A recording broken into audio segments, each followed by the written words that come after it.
दोस्तों, आप सभी का स्वागत है। ये तो आप सभी जानते ही होंगे कि देवों के भी देव हैं जिन्हें त्रिदेव कहा जाता है और उनके नाम कुछ और नहीं बल्कि ब्रह्मा, विष्णु और महेश है।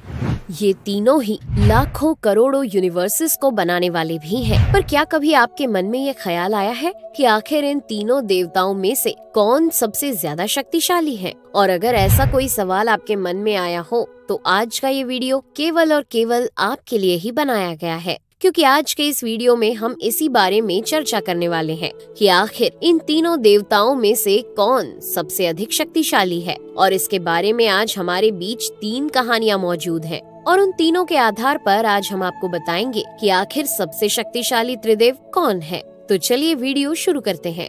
दोस्तों, हमारे पास 4 वेद, 18 पुराण और कई ग्रंथ मौजूद हैं, जिनके बारे में तो आप सभी जानते ही होंगे। इन सभी में त्रिदेवों के बारे में कोई न कोई कहानी जरूर है। पर जैसा कि मैं आपको पहले भी बता चुकी हूँ कि अगर इस बारे में बात की जाए कि त्रिदेवों में कौन सबसे अधिक शक्तिशाली है, तो इसके बारे में केवल 3 कहानियाँ सबसे ज्यादा प्रचलित हैं, जिसमें से एक शिव पुराण में बताई गई है, एक भागवत गीता में और एक सप्त ऋषियों के द्वारा बताई गई है। तो सबसे पहले बात करते हैं शिव पुराण की कथा की। दोस्तों, शिव पुराण के अनुसार एक बार की बात है जब भगवान विष्णु और भगवान ब्रह्मा के बीच इस बात को लेकर विवाद हुआ था कि उन दोनों में से सबसे बड़ा कौन है। इसके बारे में ब्रह्मा जी बोले कि मैंने इस संसार की रचना की है तो मैं ही सबसे बड़ा हूँ। तो वहीं भगवान विष्णु ने इस बात का जवाब देते हुए कहा कि तुम मेरी नाभि के तेज से उत्पन्न हुए हो, इसलिए मैं बड़ा हूँ। ऐसा काफी देर तक चलता रहा और विवाद इतना बढ़ गया कि स्थिति युद्ध तक आ गई। तब भगवान शिव एक जलते हुए स्तंभ यानी खम्बे के रूप में उन दोनों के बीच प्रकट हुए और एक आवाज आई कि जो भी इस खम्बे का छोर यानी कि अंत ढूंढ लेगा, उसे इस संसार में सबसे शक्तिशाली, सबसे ज्ञानी और सबसे बड़ा माना जाएगा। इतना सुनते ही भगवान ब्रह्मा एक पक्षी का रूप धारण कर खम्बे का ऊपरी हिस्सा ढूंढने निकल गए और भगवान विष्णु वराह का अवतार धारण कर उस खम्बे के अंतिम हिस्से को खोजने नीचे की ओर चले गए। पर बहुत कोशिशों के बाद भी किसी को भी उस खम्बे का आदि या अंत नहीं मिला। और मिलता भी कैसे, क्योंकि वो खम्बा भगवान शिव के जीवन का प्रतीक जो था, जिस कारण से भगवान विष्णु हार मानकर वापस लौट आए और भगवान ब्रह्मा हार मानने को तैयार ही नहीं थे, जिस कारण उन्होंने झूठ बोल दिया कि उन्हें खम्बे का ऊपरी भाग मिल गया है। जिसके बाद भगवान शिव उस अग्नि स्तंभ से प्रकट हुए और इस बात से क्रोधित होकर भगवान शिव ने भगवान ब्रह्मा के 5 मुख में से जिस मुख ने झूठ बोला था उसे काट दिया और इसके बाद भगवान ब्रह्मा को श्राप दिया कि आपको आज के बाद से इस संसार में कहीं भी पूजा नहीं जाएगा। और भगवान विष्णु को वरदान दिया कि आपको मेरी तरह ही सम्मान और आदर के साथ पूजा जाएगा।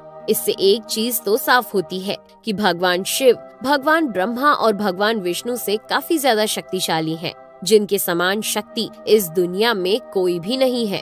हालांकि ये कथा तो शिव पुराण में बताई गई है। तो चलिए अब हम बात करते हैं भागवत गीता में बताई गई एक और इसी विषय से संबंध रखने वाली कहानी के बारे में। पर इस कथा को जानने से पहले आप सप्त ऋषियों के बारे में जान लें। आप में से ज्यादातर लोगों को तो इस बारे में पता होगा, पर जिन्हें नहीं पता उन्हें बता दें कि भगवान शिव ने जिन 60 शिष्यों को शिक्षा का ज्ञान दिया था, उन्हें सप्त ऋषियों के नाम से जाना जाता है। और इसकी कहानी कुछ इस प्रकार है कि जब एक बार सप्त ऋषियों के बीच ये बात चल रही थी कि त्रिदेवों में कौन सबसे ज्यादा शक्तिशाली, बुद्धिमान या कहें श्रेष्ठ है, तो उन्होंने भगवान ब्रह्मा, विष्णु और महेश की परीक्षा लेने की ठानी। इसके बाद बात आई कि आखिर सप्त ऋषियों में से कौन त्रिदेवों की परीक्षा लेने जाएगा। तब भृगु ऋषि सबसे आगे थे और भृगु ऋषि को इसके लिए चुना गया। सबसे पहले भृगु ऋषि भगवान ब्रह्मा के पास उनकी परीक्षा लेने पहुँचे। परीक्षा के रूप में उन्होंने भगवान ब्रह्मा का बहुत ज्यादा अपमान किया और भगवान ब्रह्मा क्रोधित हो गए, जिससे एक बात साफ हो गई कि भगवान ब्रह्मा सबसे श्रेष्ठ नहीं थे और भृगु ऋषि वहाँ से उनका अपमान करने के बाद चले गए।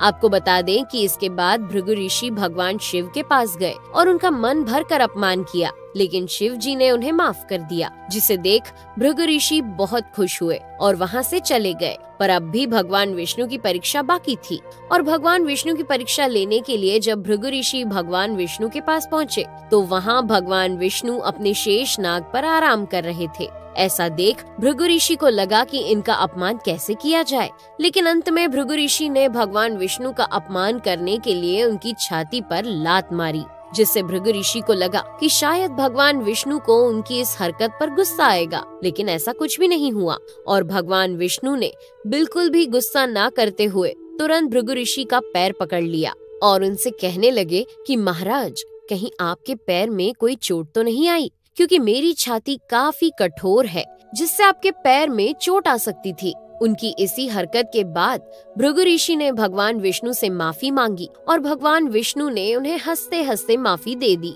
जिसके बाद सप्त ऋषियों ने मान लिया कि ब्रह्मा, विष्णु और महेश में से जो सबसे ज्यादा शक्तिशाली, ज्ञानी और चतुर है वो भगवान श्री विष्णु है। इस कहानी से ये बात साबित होती है कि भगवान विष्णु सबसे ज्यादा महान है। अब शिव पुराण और भागवत गीता के बाद बारी है सप्त ऋषियों के द्वारा बताई गई एक ऋषि कथा की, जिसकी कहानी थोड़ी ज्यादा अजीब और डरावनी है। दरअसल बात कुछ ऐसी है कि एक बार जब भगवान ब्रह्मा, भगवान विष्णु और महादेव एक साथ बैठे हुए थे, तब शिव जी के मन में एक ख्याल आया कि अगर उन्हें इस सृष्टि का विनाशक कहा जाता है तो क्या वे भगवान विष्णु और भगवान ब्रह्मा का भी विनाश कर सकते हैं। इस विचार के बाद भगवान विष्णु और भगवान ब्रह्मा मुस्कुराने लगे, क्योंकि वे भगवान शिव के मन में चल रहे विचारों को पहचान चुके थे। मगर कहीं भगवान शिव अपने आप को इस पृथ्वी का इकलौता करता धरता न समझने लगे, इसलिए भगवान ब्रह्मा भगवान शिव से बोले कि अगर आप संसार का नाश कर सकते हैं तो आप उन शक्तियों का इस्तेमाल सबसे पहले मेरे ऊपर कीजिए। इतना सुनते ही भगवान शिव थोड़ा चिंतित हुए, लेकिन अपनी शक्तियों को साबित करने के लिए उन्होंने अपनी सारी शक्तियों का इस्तेमाल एक साथ भगवान ब्रह्मा के ऊपर किया, जिसका कारण ये हुआ कि भगवान ब्रह्मा देखते ही देखते राख के एक ढेर में बदल गए। पर जैसे ही भगवान ब्रह्मा राख के ढेर में बदल गए, वैसे ही भगवान शिव को चिंता होने लगी कि आखिर भगवान ब्रह्मा को कुछ हो गया तो इस सृष्टि की रचना का भार कौन संभालेगा।